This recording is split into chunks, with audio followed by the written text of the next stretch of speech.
지금 이 시간 우리 누가복음 14장, 16장, 그리고 시편 119편 우리 1절에서 우리 32절까지의 말씀을 우리 살펴봤습니다. 오늘 그중에서 우리가 함께 묵상을 나눌 본문은 누가복음 14장 25절에서 33절 부분입니다. 누가복음 14장 25절에서 33절 부분을 우리 개인적으로 또 이렇게 묵상을 하시고요. 또 이렇게 본문에 대한 내용을 좀 더 알고 싶으신 분은 이 시간 나누는 또 이렇게 설명을 또 들으시면 좋으실 것 같습니다. 개인적 묵상이 아직 좀 어려우신 분들은 또 이 시간 또 나누는 설명을 들으시고 또 그렇게 또 주님 앞에 또 기도하는 시간으로 가지시면 좋을 것 같습니다. 누가복음 14장 25절에서 33절은 큰 무리가 예수님을 따를 때에 주님께서 제자가 되려면 가족, 자기 목숨보다 나를 더 사랑하고 자기 십자가를 지고 따르라고 말씀하시는 이 장면입니다. 제자됨이 값싼 은혜가 아니라 모든 것을 내려놓고 주님을 따르는 그 결단을 요구하는 것입니다. 구원은 주께서 우리들 가운데 베푸는 선물입니다. 구원받는 자, 우리가 하나님의 자녀가 되고 하나님의 자녀 되는 것, 이 하나님께서 베푸시는 은혜를 믿음으로 여길 때 우리 가운데 주어지는 하나님의 놀라운 은혜이고 축복이고 선물이죠. 그런데 우리 구원받고 난 다음에 우리 주님을 따라가는 삶, 제자된 삶은 여러분 결코 값싼 은혜가 아니라는 겁니다. 모든 것을 내려놓고 주님을 따르겠다는 그 결단, 그 헌신이 요구되어진다는 겁니다. 오늘 본문 우리 한번 또 살펴보면서 이 내용을 또 보도록 하겠습니다. 25절에서 27절은 제자의 조건에 대해서 예수님께서 말씀을 하십니다. 25절에서 27절 제가 한번 읽겠습니다. 많은 무리가 예수와 동행하였다. 예수께서 돌아서서 그들에게 말씀하셨다. 누구든지 내게로 오는 사람은 자기 아버지나 어머니나 아내나 자식이나 형제나 자매뿐만 아니라 심지어 자기 목숨까지도 미워하지 않으면 내 제자가 될 수 없다. 누구든지 자기 십자가를 지고 나를 따라오지 않으면 내 제자가 될 수 없다. 예수님의 이 말씀 보십시오. 많은 무리가 따라옵니다. 많은 무리가 따라오는데 그 중에 예수님께서는 무리가 제자가 아니라 그 중에 예수님의 길을 따라가는 제자들은 따로 있다는 거죠. 제자의 삶은 어떤 삶인가? 아버지, 어머니, 아내, 자녀, 형제, 심지어 자기 목숨까지도 미워하지 않으면 제자가 될 수가 없다는 겁니다. 자기 십자가를 지지 않으면 제자가 될 수 없다고 말씀하십니다. 무슨 말입니까? 제자는 내 삶의 모든 것에 있어서 최우선 순위가 무엇입니까? 주님입니다. 예수님입니다.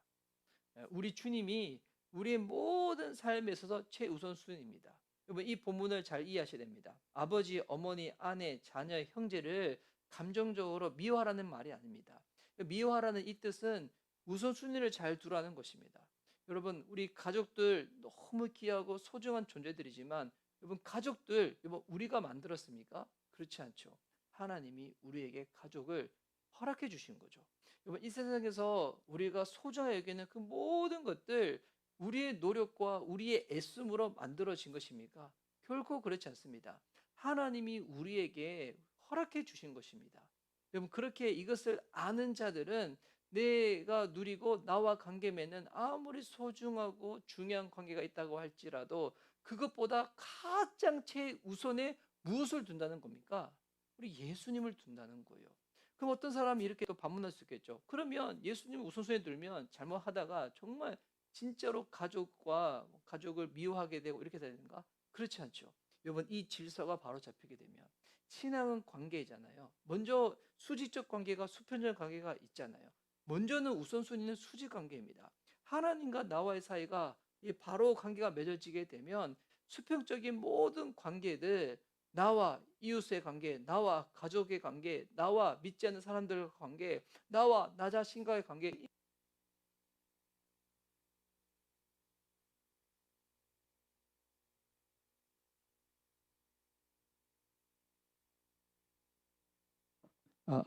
네, 질서 정연하게 잡히게 된다는 것입니다. 여러분 그래서 이 말씀인즉 제자는 주님을 가장 우선순위에 두는 사람이어야 한다는 것입니다. 그리고 나서 예수님께서는 이 비유에 말씀하시는데요. 28절에서 3절 말씀 보면 망대의 비유를 말씀하십니다. 제가 읽겠습니다. 너희 가운데서 누가 망대를 세우려고 하면 그것을 완성할 만한 비용이 자기에게 있는지를 먼저 앉아서 세마여 보아야 하지 않겠느냐.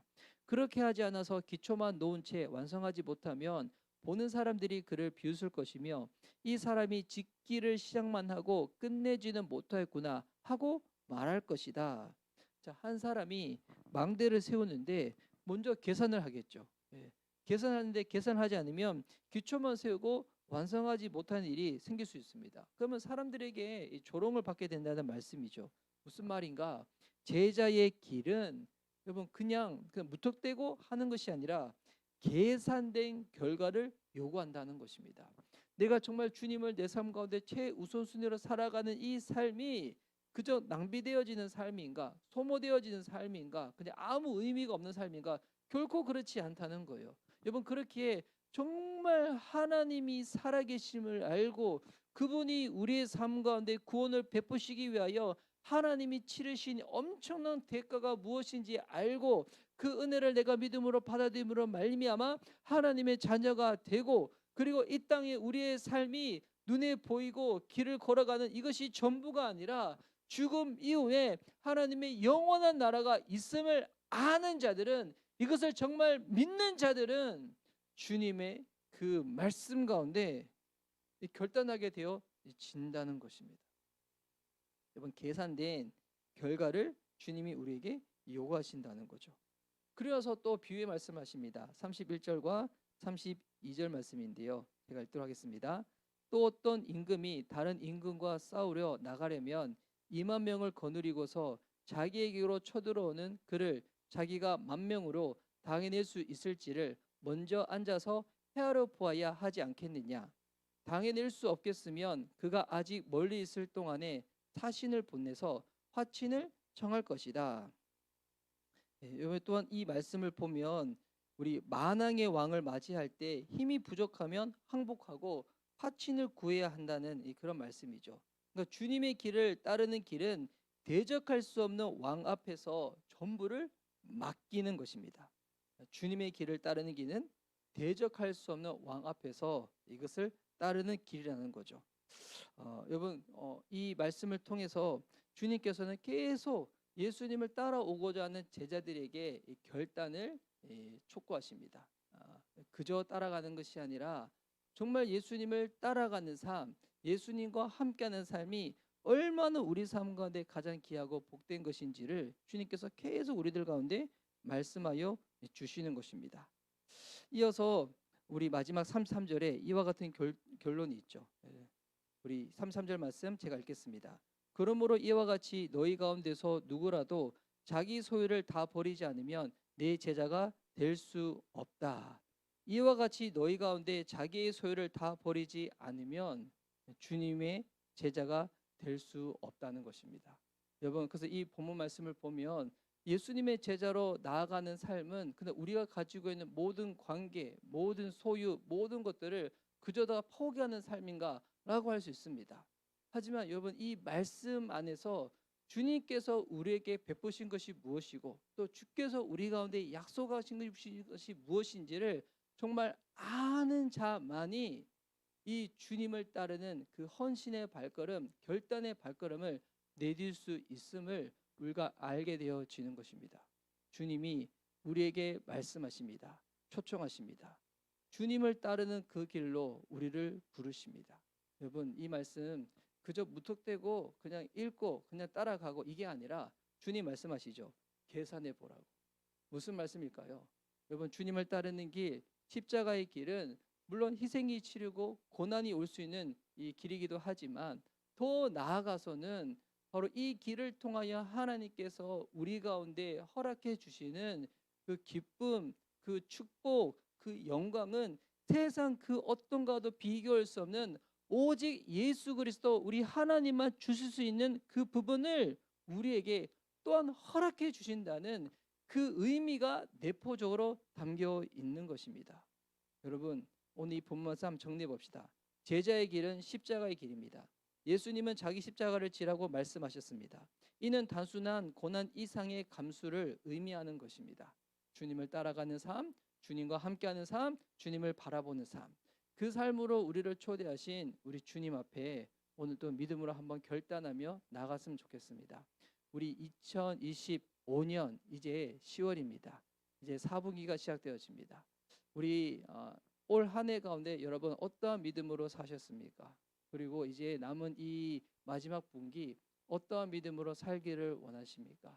여러분 주님의 그 부르심 앞에 오늘 이 기도하는 이 시간을 통하여서 그저 무턱대고 살아가는 것이 아니라 마음을 드리고 내 삶을 드리고 영적으로 계산하여서 이것이 얼마나 축복된 길인지 누구나에게 열리는 것이 아니라 정말 하나님을 사랑하는 자, 그 뜻대로 나아가는 자들 가운데 주께서 허락하시는 가장 놀라운 길이구나라는 것을 믿음으로 여기고 또 그 마음을 받는 오늘의 아침에 시간이 되었으면 좋겠습니다.